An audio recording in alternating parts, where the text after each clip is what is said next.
So today's lesson, Bill, on. Did you want to do your time, your date stamp? Oh yeah, I forgot about that. Today Good is thing you're in charge Wednesday, here. May 13th, and it's at 1:46 p.m. and we're talking with Bill Kahn at Brooklyn Tech High School. So your lesson today on free speech. What do you think went well today? I covered a lot. I mean, I covered a. Oh, I'm sorry. Should I look at the camera? Or should I look at you to make a difference? Camera's great. I'll move over a little bit. There. Look at the camera. There you go. No, I covered a lot of content. It probably, I don't know whether it was too much, but it was certainly, there was a lot of content, and in that respect, I was pretty pleased that I sort of hit some of the dramatic highlights and the sort of the wow moments of like, oops, caught you, Osama bin Laden and just pissing him off. In that respect, I think it worked fairly well. I mean, but as always, it is it's a work in progress. I mean, sixth period was much deader. Okay. As you guys happen to be sitting in and saw. I mean, the idea of using the vote, the majority-minority vote, and the male and female, I mean, that came to me about 3 minutes before class began on fourth period. Okay. I mean, I've done it before, but it dawned on me that is actually a better framing device for this whole lesson, minority-majority. And it was, and that's almost typical. And it's like, something dawns on you like minutes before. Okay. So what do you think you could do? I mean, you covered basically 7 items, right? I mean, you went basic Right. constitution structure, balance, and all those things. What would you, if you do it again, you said changes, what would you change or what would you keep for sure?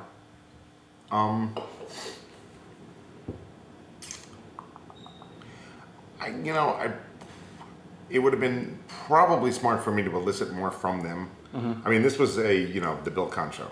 I mean, this was a total Bill Kahn show.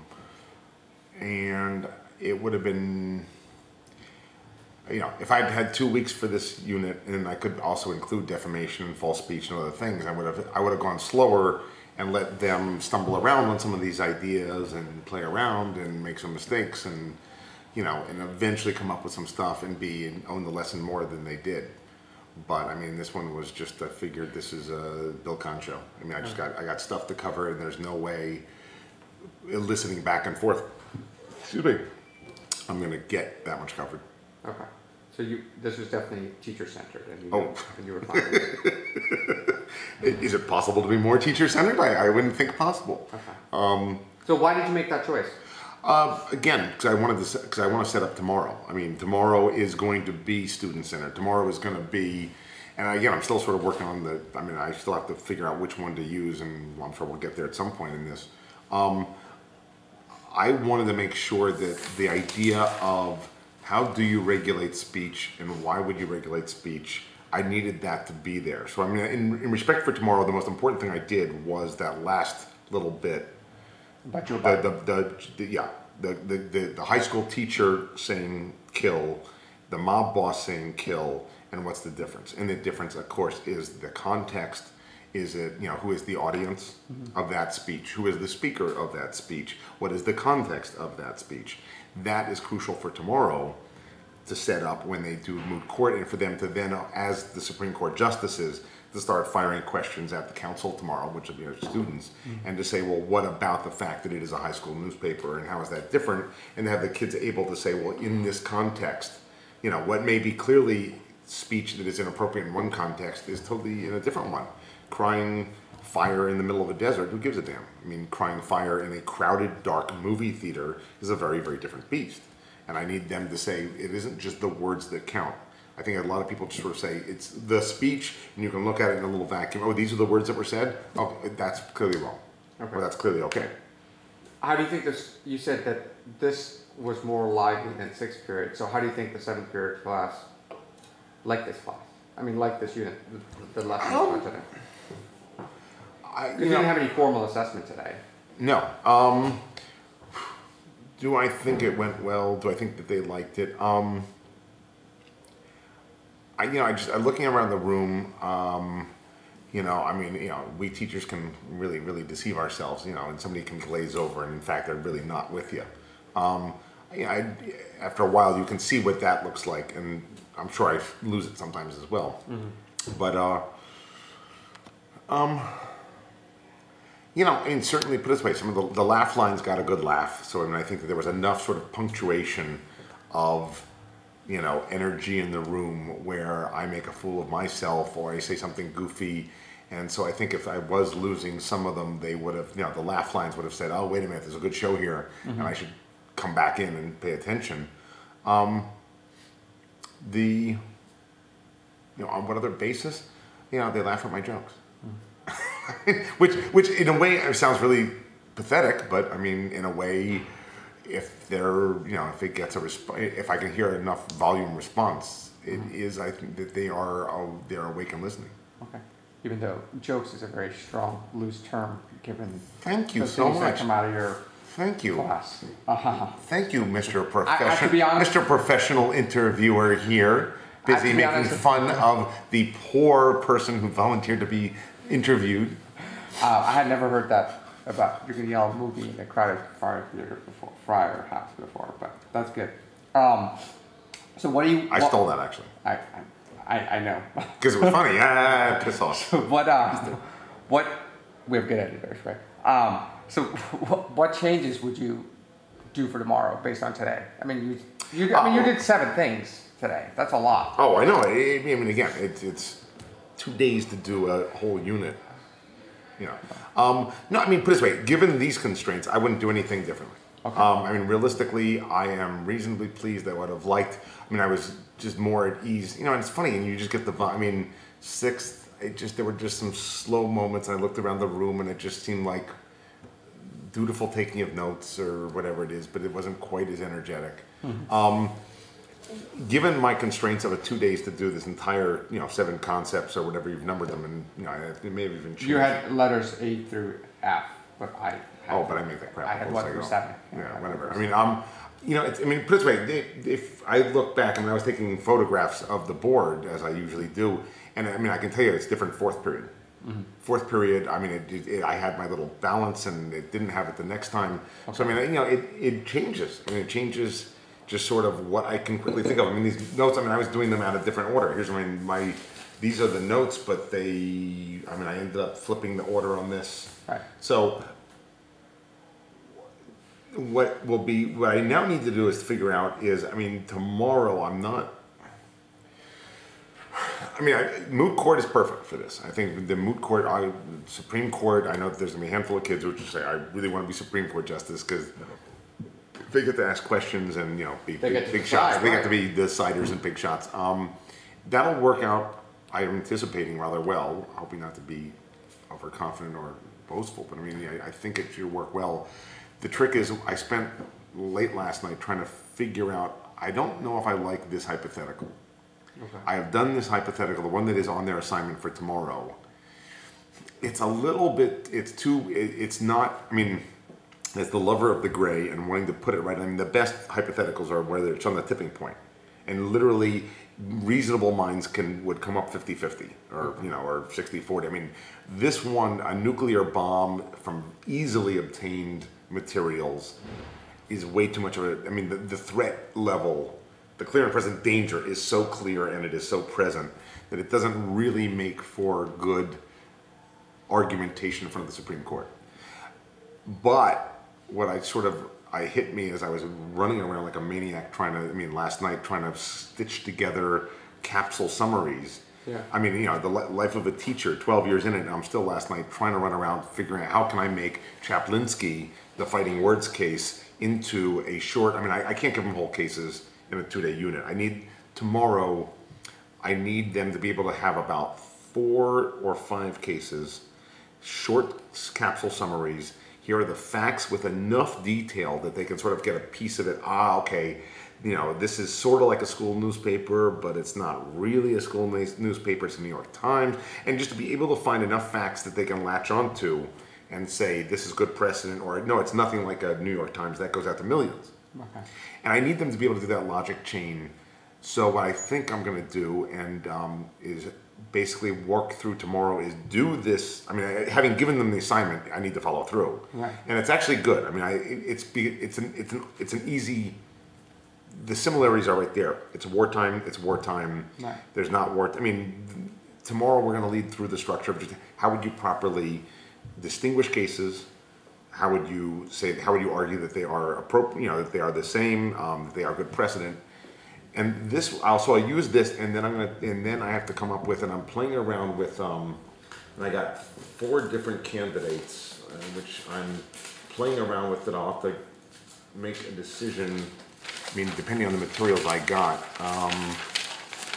And my 4 candidates for tomorrow, which of course, one of them is basically it's a death threat over a vague death. I mean, all of them have to be sort of in the middle ground. Right. You know, somebody's emailing out, you know, pictures of somebody with a noose next to them. You know, I mean, stuff like that. Can we stop that? Possibility 2, I don't know whether it's going to ramp it up too much, is Virginia Tech. And somebody sends out an email to the 2 different sets of audiences, which in a way I love this as an example.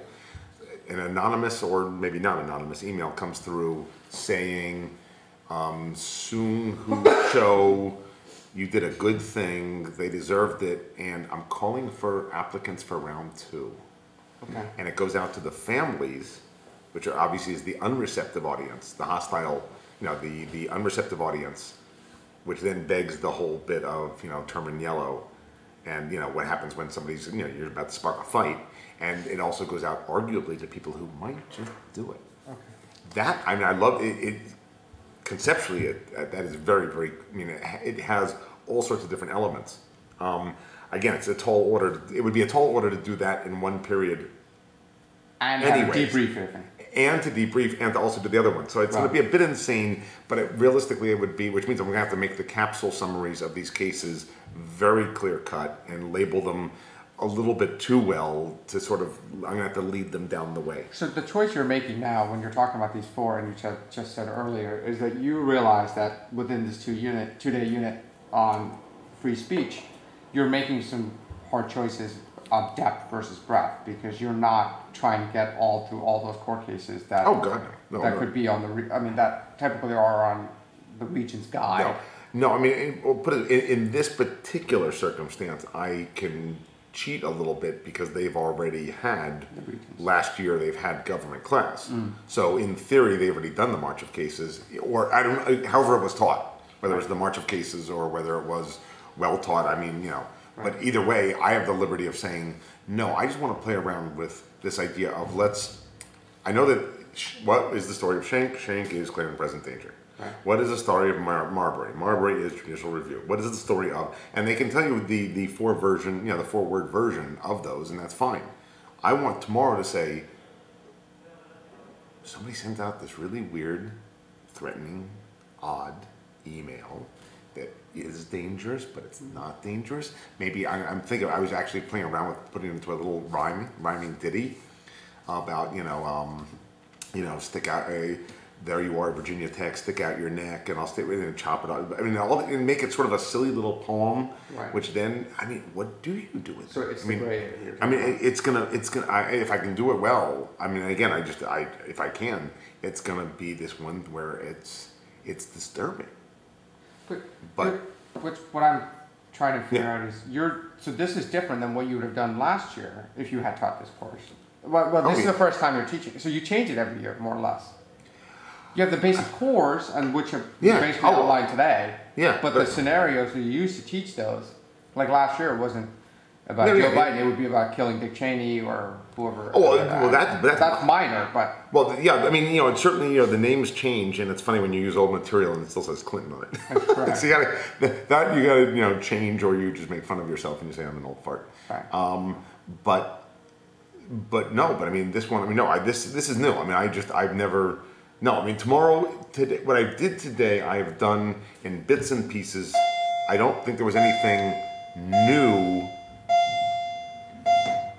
I don't think there was anything totally new that I've ever done today. I don't know that I have put them together in that order, and I very seldom have put them together that compressed. Tomorrow, the format, is sort of familiar. I mean, in terms of there will be a Supreme Court and there will be counsel for both sides, etc. That I've done, but the case I'm going to do tomorrow, I've never done. I mean, I'm creating it. I mean, tonight. Okay, and you're comfortable with that? I mean. Oh yeah. I mean, that's what makes this job fun. I mean, because if I mean, what makes the job fun is two things. Number one is when it's the Bill Kahn show, and I get to give my little polished performance, and the kids laugh, and they're no heads down on the desk. Right. But then it's also staying up tonight and just sitting there and poking around and finding. And I went looking last night to see, are there any good capsule summaries of cases? And you know that they're out there on the web somewhere, but I don't know if they're going to work for what I want them to be. Because they're probably going to be more about, this element, but not the facts so much. And I want to be, so I get to sit there tonight and play around with these weird, interesting concepts and sort of find out, well, wait a minute. Well, why is speech to, wait a minute, I just see this connection that it's the hostile speaker, but they're outnumbered, or they're the minority, and just finding connections that it's like, I get to say, ooh, the light bulb goes off, and I get to say, that's very cool. And just to be clear, you use the street law book as a backup, but not necessarily as a primary text. I mean, you're not asking them to, that's not the only source of information for their class, right? Because no. I saw you assign the street law text. Right? Yeah, I mean, they have, the street law text is the primary text, and it depends. And there's some topics in which it does a very nice job of giving lots of hypotheticals, and there are some parts of it that they're good. I mean, in theory, we're not supposed to like the, their textbooks are, look, there are parts of it I think are wonderful, and I have made handouts that basically have their hypotheticals that therefore we can then do in class right in vivo. But is it the core of it? No. I mean, this is, I'm bringing to this course that in the past I've used the Magruder's American Government textbook, which for civil liberties does not work at all. Right. They do a great job with the three branches. Right. But the structure of government, right? It depends. I mean, I've never found a book that I love. I found bits and pieces of different books that I love, and I will happily use them. And then I'll reorder them in the way that makes sense to me. Right. This topic flows from that topic. Is there anything that happened today that surprised you? This may be more apropos tomorrow. Tomorrow. Like I said, I think all of the components, the arm swinging, the vote males versus females. I've done those several times over the years that I sort of knew where they were going.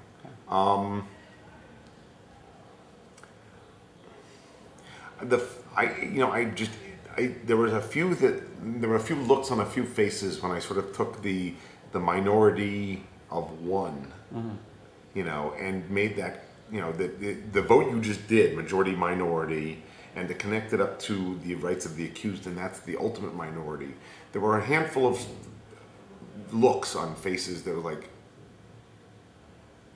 and that it would seem to be a glimmer of awareness. Awareness, not the right way. It's like I hadn't thought of that before. That's an interesting concept. I hadn't thought of that. And then you're going to know. Tomorrow is going to be your basic assessment of figuring out if they got this stuff. Right. But there's no. Yeah, and tomorrow will be. Are the judges asking good questions? Are the students? And clearly, with 34 in a class, there's no way to assess everybody individually. Right. That's impossible. Short of obviously under paper assignment, etc. I'll collect the homework tomorrow and just know that they in fact did put in a good faith effort to, and fine, and I can live with, if they don't, I can understand them not getting how do I put together Schenck, right, and New York Times, and then hydrogen bomb in a school newspaper. I can easily understand them not getting it. I'm guessing a third of them will grasp it quite thoroughly. They will put together, okay, it's like the school newspaper. Actually, that's what I did better. Actually, that's one thing I did well today that I wasn't anticipating. And that was to purposely think, I need to give them a demo. How is it as like school newspaper, like this? How is it like the New York Times? How is it not like the New York Times? And I should have done that earlier. Okay. And I should have done that with the other classes, just so then that way I'm basically giving away one of the answers for tonight, but they need that as a role model to sort of say, okay, a school newspaper is like the New York Times in this respect, and it is very different from flyers in this respect. Okay, so then that's 1 point for, so to speak, for New York Times.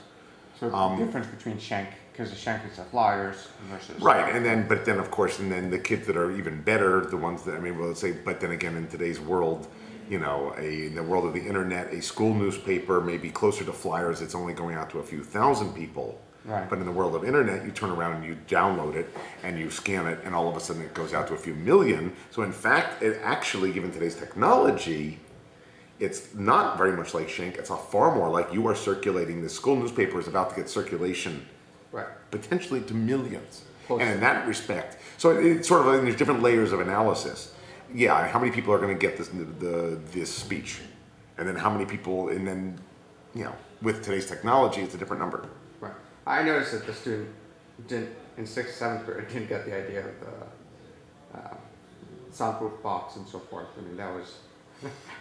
how do you address those things? That's instrumental for them to understand what's going on, right? It was minor, but you blow that out and explain the idea of not to be heard. Because they missed it for what you said, Bill Kahn. When Dina said that. She says, I hate Bill Kahn, which... I don't blame her. She's right, of course. No, in a way that was perfect. Put it this way. That technically it was not what the lesson called for, but that was a perfect moment in which, look, they had a good laugh at my expense. And, I'm in on the joke. We're all in on the joke. Fair enough. And then she immediately got it. Mm-hmm. And, and it's not, she's not a shrinking violet that would have said, oh my God, I've done something horrible, whatever it is. And I'm not going to ever put a student in that position knowingly anyway. Right. But then you tied it into the larger point of, because it took a little bit for them to pull out the idea that it's the right to be heard. Right. As opposed to the right to say something, which is a hard concept for kids to understand. Yeah. Right. Well, it's funny that the other is, again, given the comment, I'm trying to remember who it was, and I just said, well, fine, good, it's talk in the middle of the Mojave Desert. Right. Which, I think at that point they got, at least in whichever, I don't know whether it was 6th or 7th. Right. But, each class is a little bit different, and it just sort of, the question comes up, or you see the look on the faces that doesn't quite get it, and then you add that one additional, straight comment and say, hey, that's what about X, Y, Z. Good. When you get a chance, touch base with me later on. Okay. Hi, Randy. How you doing? All right, how are you? Good. I don't want to hold you guys up. No problem.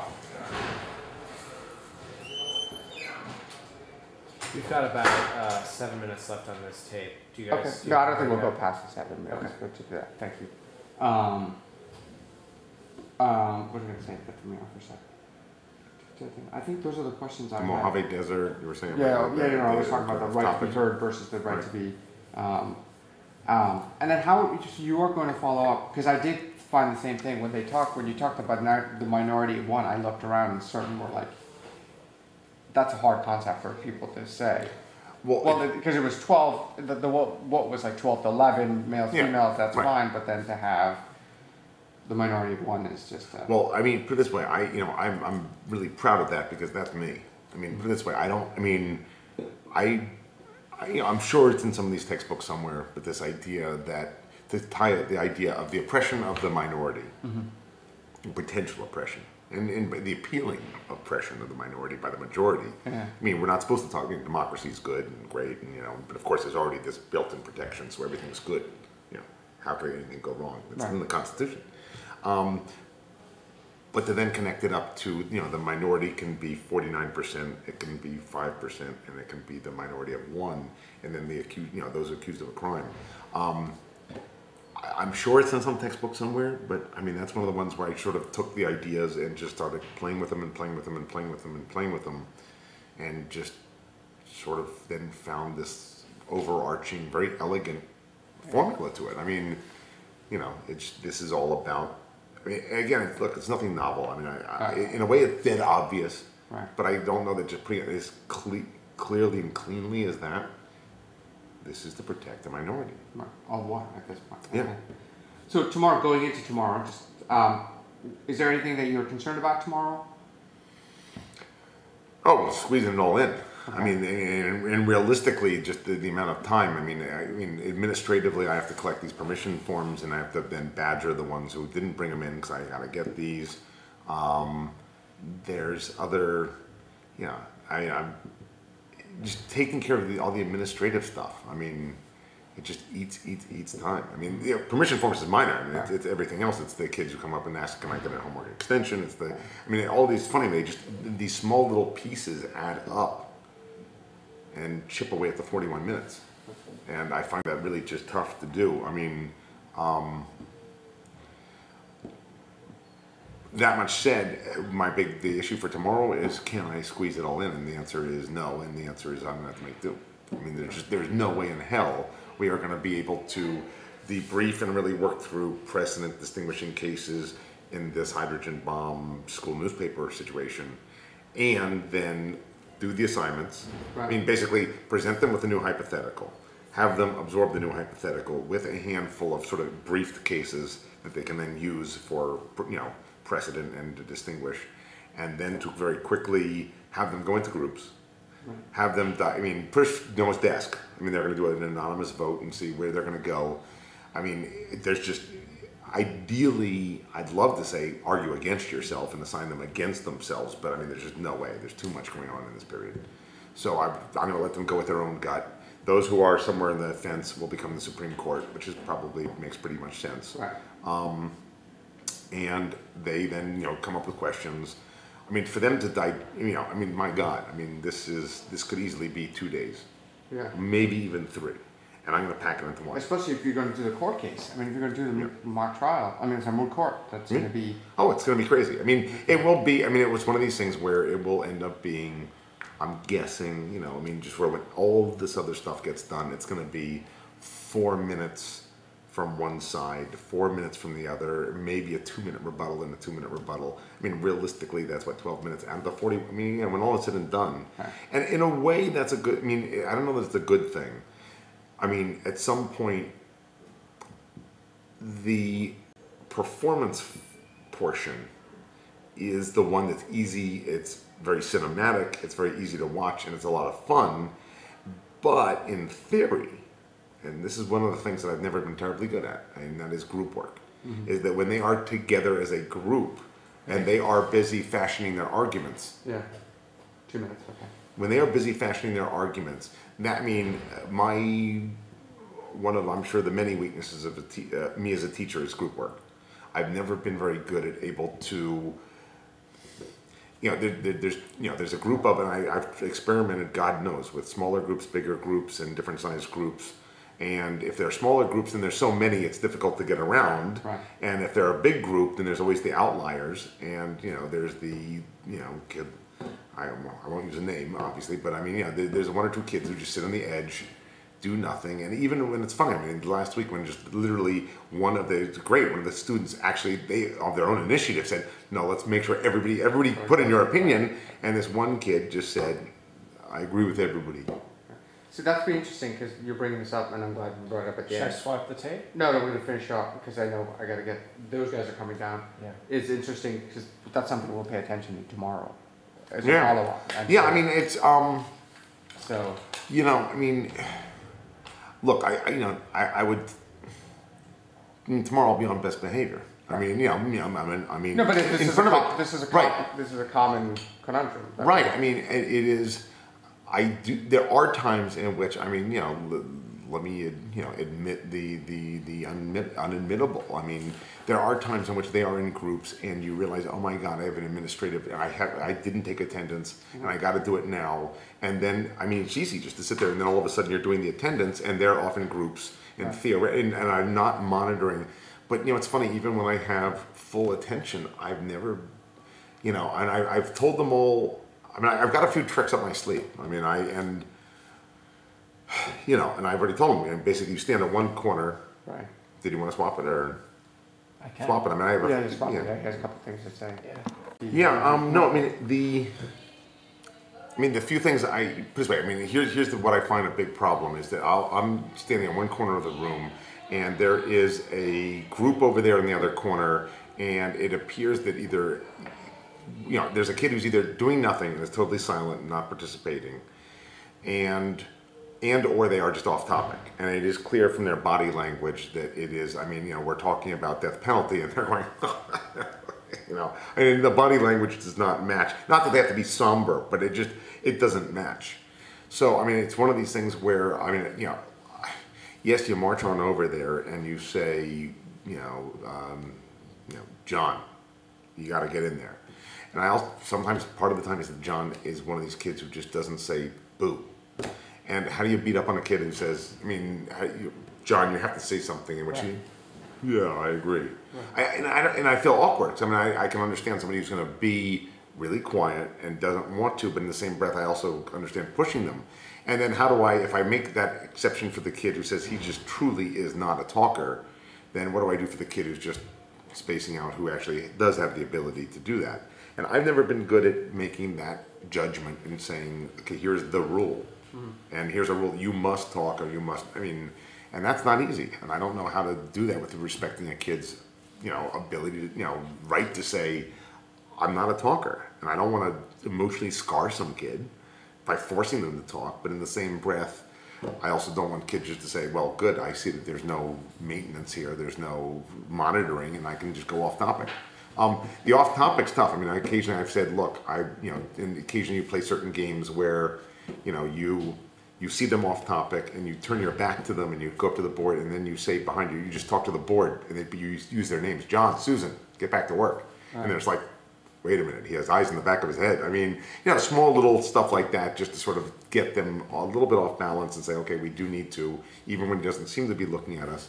The other one I've come up recently is I've said, look, you know, I actually will assess your body language. And I'm sorry, it's not the greatest way. Obviously, because the moment you start walking over there, all of a sudden they're on topic. Right.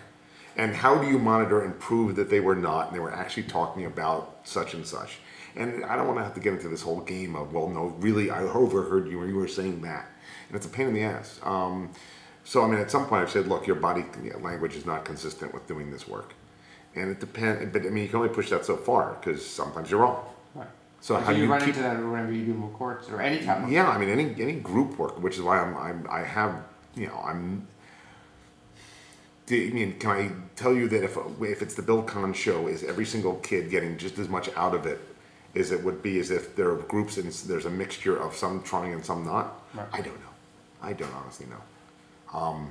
It does bug the hell out of me when I see kids who could do better and are off topic. I mean, I don't know if it happens. I mean, again, we live in isolation as teachers. Right. How often do I see somebody else's class and see their group work and see what they are doing and whether it really works or is not working, and how much of it depends on whether it's math or science or this or that, and it's the topic. And I don't know. We live in our own little worlds, and I just know that I'm not as happy with my little world as I would like it to be. So do you think a lot of your lessons, because one of the consequences subconsciously is that you put a lot more into your Bill Kahn-centered lessons, do you think? Yeah, I do. Because I mean, I don't know that I have the tools. And this is after 12 years of teaching, or 13 Oh years. yeah, but I mean, I've never come up. I mean, part of it is also, it comes, I mean, you know, the very first thing you said, you know, well, why do I like this? Part of it is I like to give advice, and I also like to be the center of attention. I mean, at one level, I am pretty good at being the center of attention. You know, and in that respect, I give a good show that hopefully has lots of education. Things get learned along the way as you are enjoying the show. I've never really mastered group work. I know that you know, in principle, it's far better because it's them actively doing, not sitting there passively listening. And I know it's better, but I just don't know that the product I've seen coming out of groups when they present, and either the one kid who's the eager beaver volunteer does all the work, or they're the ones who present, and then there's some kids who are laying back and they're not doing it.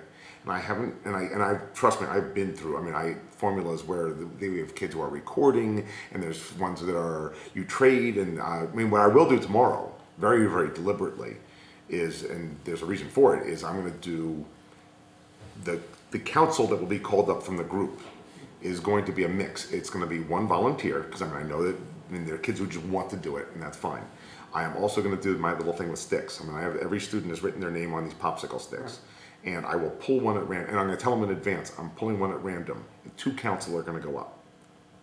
That way the kids who are sitting back think that at least there is a 1 in 15 chance, a 1 in 10 chance, I'm going to get called, and I don't want to look like an idiot in front of my colleagues. I mean, hopefully not. And you'll say that at the beginning. Oh, I will tell them that at the beginning. And then I'm also, and I just did this last week, I'm very proud of it. But I also said the following: look, we're going to have a rebuttal. If you are the one, I just call them volunteer and random. And random, if you are smart, you will say something during that first, tomorrow will be, what, 4 minutes? You know, during the first set, you should get in there and say something. And think about it, you can do it on your own terms. And before we had a 10-minute session, so a lot more flexibility. When they finally came up with something that they felt comfortable to say, right. They could get in there and start talking. I said, if you say nothing, you handle the rebuttal on your own. Okay. So it gave them a chance to control. I mean, Random knew that, look, I'm not thrilled about being up here, but at least I can control my input during when volunteers doing most of the talking, but I can jump in there. And ironically, once they jumped in all 4 classes, once they jumped in, then they were comfortable, and they actually ended up doing anywhere from 30 to 50% of the talking. But at least they knew it was under their control. Mm-hmm. But there was this little stick under the saying, you do rebuttal on your own. If you don't get in there on your own terms, that's in the background. And then that way, when they're first doing it, hopefully they will be thinking, okay, I do need to be paying attention to this conversation. So that's something we're going to have to pay attention to tomorrow. It's one of the things you're working on. Trying to get all this, especially when they're doing... Especially under this time constraints of me cramming in this much tomorrow. Okay. Anything else we need to pay attention to tomorrow, anything? I think we should install little micro transmitters in all of them so we can hear all of the conversations simultaneously, and they come up on a reader. In the different groups. I mean, again, nothing new, but just how many groups are staying on target, and and how many do I lose momentarily when I have to take care of that administrative stuff. And what about content-wise? Content-wise, what am I worried about, or what am I explaining? I think we should pay attention to. What's the quality of the questions? Are they are they listening? Are they coming up with good questions? The judges, the justices. I'm not that worried about the council. Okay. I mean, it's when they're group work. That's what I'm worried about them.